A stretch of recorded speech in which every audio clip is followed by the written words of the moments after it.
Yeah, G Hook here with Off the Board Rugby coverage in association with Vodafone. Team of us, everyone up my arse.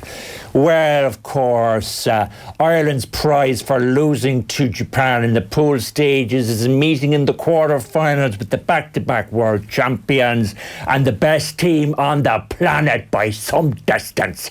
New Zealand, and they haven't even got into gear yet. Well, I suppose if we can control the set piece, if we can get Johnny Sexton involved, if we can get the back three involved, we've a good chance of not losing by more than 50. If you ask me, we still haven't replaced Jackie Kyle at out half. We haven't replaced Ken Goodall at number 8, or indeed the great Tom Tiernan at full back. Well, of course, a man who knows a lot about World Cup disasters joins me now.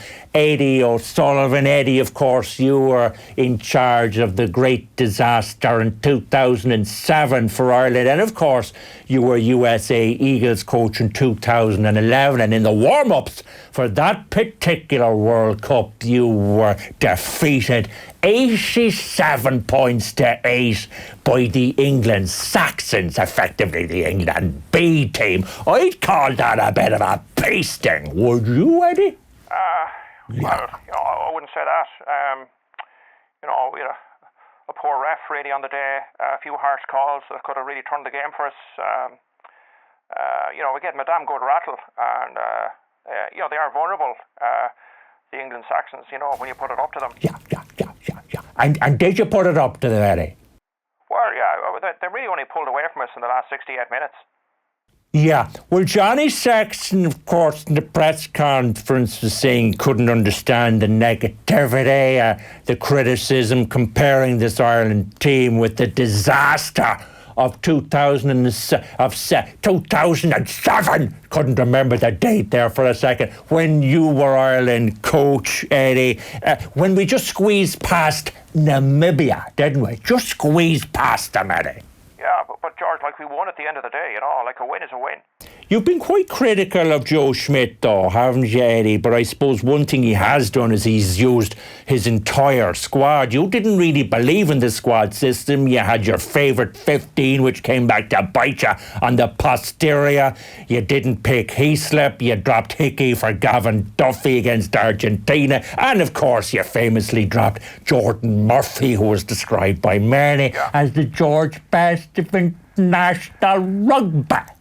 Yeah, look, being in the World Cup, it's all about gaining the trust of the players, I remember saying to Jordan Murphy, before I dropped him, I said, look, Jordan, you're a confidence player, I get that, and what you need is someone to nurture that ability, to take you under their wing and keep reminding you how good you are, So will you ever go and find someone who'll do that for you and give me a shout when you're sorted? Yeah, Eddie, in an attempt to return to sanity, can I ask you this?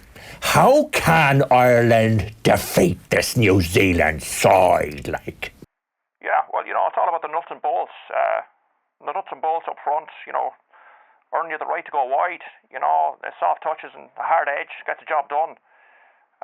You got to spread them out wide and to go through them, pick the soft shoulders, go around the corner. You got to go forward, it has to be a go forward ball, you have to be on the front foot.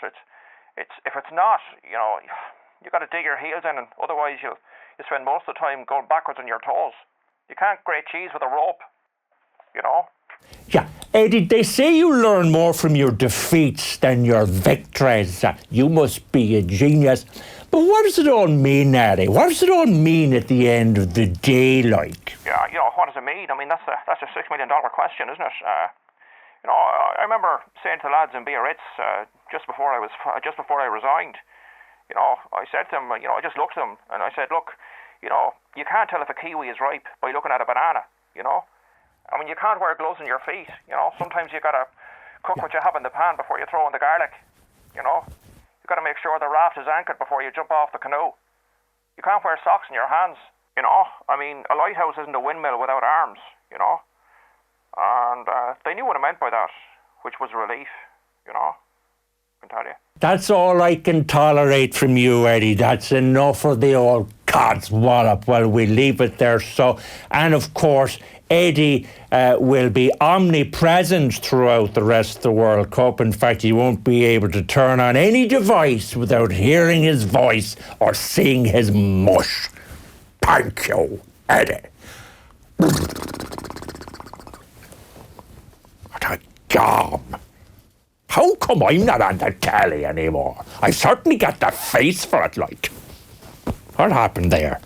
Risteárd's rugger thing. On Off the Ball. With Vodafone, official sponsors of the Irish rugby team.